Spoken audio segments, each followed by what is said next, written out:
L'évangile de la bonne nouvelle n'est pas là pour vous vendre de l'illusion, vous vendre du rêve, vous faire miroiter des choses merveilleuses. Le salut et le paradis se trouvent dans le ciel. Et ça sera après l'enlèvement de l'Église de Dieu et le jugement pour tous les hommes et femmes de la terre et la terre entière.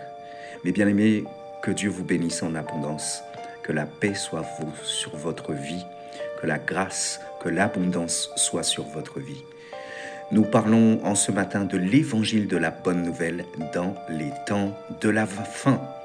L'évangile de la bonne nouvelle résonne en vérité comme une mélodie céleste dans un monde en perdition. Mais prophétiquement parlant, nous sommes à l'aube des temps de la fin. Les signes s'alignent, les prophéties se réalisent et l'humanité se retrouve face à une croisée des chemins où chaque pas est crucial. Et dans ce scénario apocalyptique, la seule arme dont nous disposons est la vérité de l'Évangile, un message de salut, un message de rédemption qui transcende les limites de ce monde, des messages de prévention aussi. Et ce sont aussi de bonnes nouvelles. C'est une bonne nouvelle qui résonne avec une urgence nouvelle, une urgence qui réveille nos consciences et nous pousse à agir. Nous devons nous approprier cette vérité comme une injonction salvatrice, une dose de foi et d'espoir qui va nous permettre de pouvoir traverser les ténèbres à venir et les ténèbres qui sont déjà présents.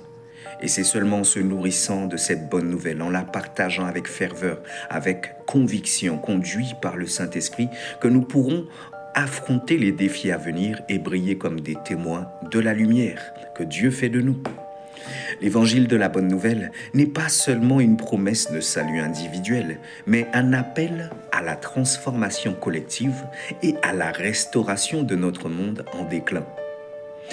En nous engageant pleinement dans cette mission, en témoignant de la puissance de la grâce et de l'amour divin, nous pourrons changer le cours de l'histoire, nous pourrons mettre notre pierre à l'édifice et ouvrir la voie à un avenir meilleur pour les générations à venir et pour les âmes qui sont encore en proie d'être sauvées. En tout cas, que ces paroles ce matin, que cette proclamation puisse résonner comme un cri d'espoir, comme un cri de révélation, que chaque esprit qui le reçoit puisse être touché, transformé par la profondeur de la vérité, et que l'évangile de la bonne nouvelle soit notre bannière dans les temps de la fin, qu'il soit notre guide, notre force pour pouvoir affronter les temps tumultueux de ce monde en transition. Mais bien aimés, le monde est là pour vous séduire, pour vous faire miroiter des choses, et après vous vous rendez compte que ce n'est pas le cas. Dieu ne ment pas.